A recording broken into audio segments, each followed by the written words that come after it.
परम प्रेममय जुगपुरुषोत्तम श्री श्री ठाकुर अनुकूल चंद्रेर आतुल चरणे जानाई आमार शतकोटी प्रणाम। जय गुरु सकल इष्ट प्राण दादा मायरा, आपनार सकल मनोबांछा पूर्ण हबे यदि এই বিশেষ কর্মটা আপনারা পূর্ণ ভক্তিভরে পালন করতে পারেন। আজকে পরম দয়াল যুগপুরুষোত্তম শ্রী শ্রী ঠাকুর অনুকূল চন্দ্রের আদেশ মেনে একটি বিশেষ বিধান আপনাদের সামনে তুলে ধরব। परम दयाल जुगपुरुषोत्तम श्री श्री ठाकुर अनुकूल चंद्र जो विधानটি দিয়েছেন সেটি মেনে আপনারা কিন্তু সহজেই আপনাদের মনোবাঞ্ছা পূর্ণ করতে পারবেন। এছাড়া জ্যোতিষ শাস্ত্র মেনে যারা নিজেদের মনোবাঞ্ছা পূর্ণ করতে চান, যারা জ্যোতিষ শাস্ত্র মেনে চলেন, তারা কিন্তু একটি বিশেষ টোটকা মেনে চলতে পারেন, যে টোটকাটা ভিডিও শেষে আপনাদের সামনে তুলে ধরব। परम दयाल जुगपुरुषोत्तम श्री श्री ठाकुर अनुकूल चंद्र আমাদেরকে ভালো থাকার, ভালো রাখার, ভালো করার বিধান কিন্তু দিয়েছেন। আমরা প্রত্যেকেই নিজেদের জীবনকে সুন্দর সুমধুর সুমঙ্গলের অধিকারী করতে চাই। আমরা অনেক সময় নিজেদের জীবনকে এমন কিছু দিতে চাই যেটা অনেক সময় আমরা পাই, অনেক সময় আমরা পাই না। অর্থাৎ যখন আমাদের চাহিদা বা পাওয়ার যে আশা সেটা যখন বেড়ে যায় তখন কিন্তু সেই জিনিসটা আমরা পাই না। যদি সেটা আমাদের ললাটে থাকে, যদি সেটা আমাদের কপালের লেখা হিসেবে থাকে এবং সেই মতো আমরা যদি কর্ম করি তাহলে কিন্তু সেই জিনিসটা আমরা পাবো। পরম দয়াল যুগপুরুষোত্তম শ্রী শ্রী ঠাকুর অনুকূল চন্দ্র সদা সর্বদা বলেছেন যে কর্ম করে তবে কিন্তু তুমি ফল লাভ করতে পারবে। আমরা অনেক সময় ভাবি যে ম্যাজিকের মতো করে যেমন সবকিছু পাওয়া যায় ওইভাবে যদি আমাদের জীবনে সবকিছু পাওয়া যায়। পরম দয়াল যুগপুরুষোত্তম কিন্তু ওই ম্যাজিকে বিশ্বাসী নন। তিনি বললেন, তুমি যদি না কাজ করো, তুমি যদি না সেই জিনিসটিকে প্রকৃত রূপে কামনা করো, সেই জিনিসটা তোমার হবে না। অর্থাৎ চোখ বন্ধ করলাম আর চলে এলো সেরকমটা কিন্তু নয়। প্রত্যেকটা জিনিস কর্মের দ্বারা সাধিত হয়। ভগবানকে পেতে গেলেও কর্ম করতে হয়, আবার ভগবানকে হারাতে গেলেও কিন্তু কর্ম করতে হয়। কোন কর্ম? ওই পাপ কর্মগুলো করছে, অপকর্ম কুকর্ম যেগুলো, সেগুলো তো কর্ম। তো সেগুলো করে কিন্তু ভগবানকে হারিয়ে ফেলেন। আবার ওই কর্ম থেকে বিরত থেকে পুণ্য কর্মের মধ্য দিয়ে ভগবানকে লাভ করা যায়। তাহলে আমাদের মূল কথা হলো কর্ম করতে হবে। পরম দয়াল যুগপুরুষোত্তম শ্রী শ্রী ঠাকুর অনুকূল চন্দ্র সহজভাবে বুঝিয়ে দিয়েছেন যে যেটা তুমি পেতে চাও তার দিকে পূর্ণ ফোকাস করতে হয়। অর্থাৎ লক্ষ্যটাকে স্থির রেখে তার জন্য যা যা করণীয় সেটা কিন্তু করতে হবে। চিন্তা ভাবনা যা যা লাগে সেই চিন্তা ভাবনাগুলো করতে হবে, যে কর্মগুলো করা লাগে সেগুলো করতে হবে এবং লক্ষ্যটাকে কিন্তু স্থির করতে হবে। আমরা অনেক সময় কোনো জিনিসের প্রতি লক্ষ্যকে স্থির রেখে এগিয়ে চলতে চলতে হঠাৎ করে ভেঙে পড়ি। কেননা প্রথম যখন যে জিনিসে হাত দেবো সেই জিনিসটা কিন্তু অত সহজে আমাদের সফলতা দেবে না। এটা কিন্তু সবসময় মাথায় রাখতে হবে। যেমন ধরুন কোনো একটা ব্যবসা আপনি প্রথম করছেন, প্রথমেই যে আপনার ব্যবসা ভালো হবে তা কিন্তু নয়।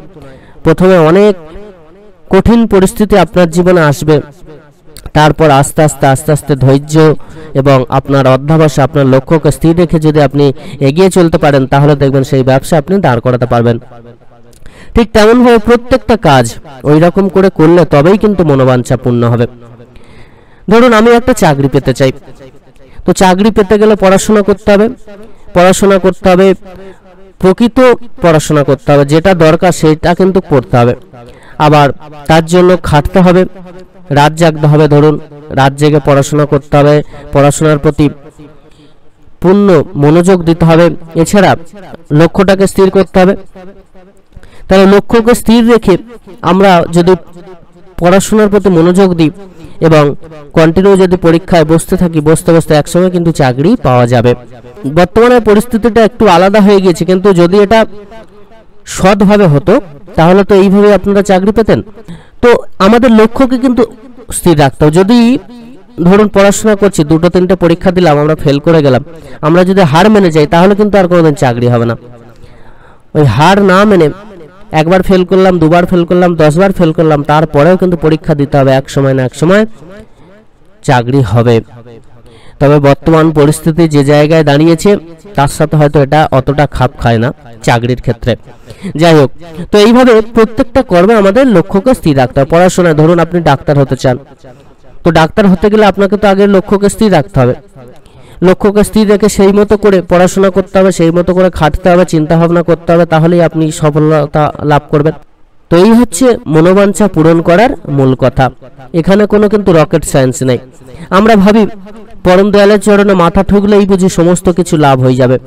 হ্যাঁ, পরম দয়ালের চরণে মাথা ঠুকতে লাগবে না। পরম দয়াল বলছেন তোমরা মানুষের মতো মানুষ হও আর প্রকৃত রূপে কর্মগুলো করে যাও। তিনি যে যে কর্ম দিয়েছেন, নাম জপ, ইষ্টভৃতি, সময় প্রার্থনা, যজন যাজন, এগুলো যথাসময়ে পূর্ণ নিয়ম মেনে করো, তাহলেই হবে। মাথা ঠোকার দরকার নেই। তুমি যদি পুরোপুরি ভাবে তার মানুষ হয়ে উঠতে পারো, তাহলেই হবে। তোমার সকল মনোবাঞ্ছা পূর্ণ হবেই হবে। তবে মনোবাঞ্ছা সেটাই পূর্ণ হবে যেটা তোমার জন্য মঙ্গল। যেটা অমঙ্গলের কারণ সেটা কিন্তু পূর্ণ হতে চাইবে না। আমরা এমন এমন কিছু চেয়ে বসি যেটা আমাদের মঙ্গল হবে না অমঙ্গল হবে সেটা আমরা বুঝতে পারি না। তো এইভাবে কিন্তু আমরা ভুল কাজ করি, আর যার জন্য আমরা কষ্ট দুঃখ পাই। তাহলে পরম দয়ালের বিধান অনুযায়ী আমাদের কি করতে হবে? তার বলা প্রত্যেকটা কথাকে মেনে চলতে হবে, তাহলেই সমস্ত কিছু লাভ সম্ভব হবে।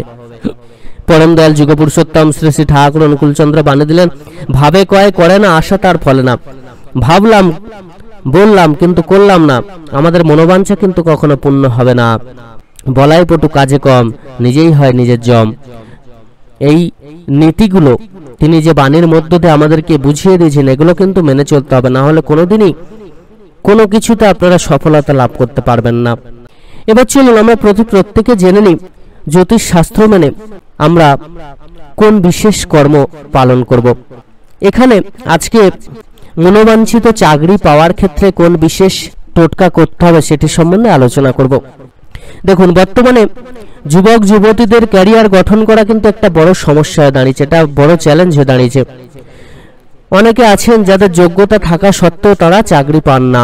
জন্মছক দেখে আপনারা কিন্তু এই বিশেষ নিয়ম পালন করুন, দেখবেন সহজেই কিন্তু আপনাদের সফলতা আসতে পারে। জন্মছকে তৃতীয়, পঞ্চম, সপ্তম, দশম এবং একাদশ স্থানে চাকরি এবং আয়ের সঙ্গে যোগ থাকে। যদি এই স্থানগুলিতে কোনো অসুবিধা থাকে, শুভ গ্রহের দৃষ্টি না পড়ে বা কোনো অশুভ গ্রহ বর্তমান থাকে, তা জাতক জাতিকার পক্ষে রোজগারের পথে কিন্তু বাধা হয়ে দাঁড়ায়। বিশেষ করে পঞ্চম এবং সপ্তম গ্রহ সম্পূর্ণ সুরক্ষিত থাকা উচিত।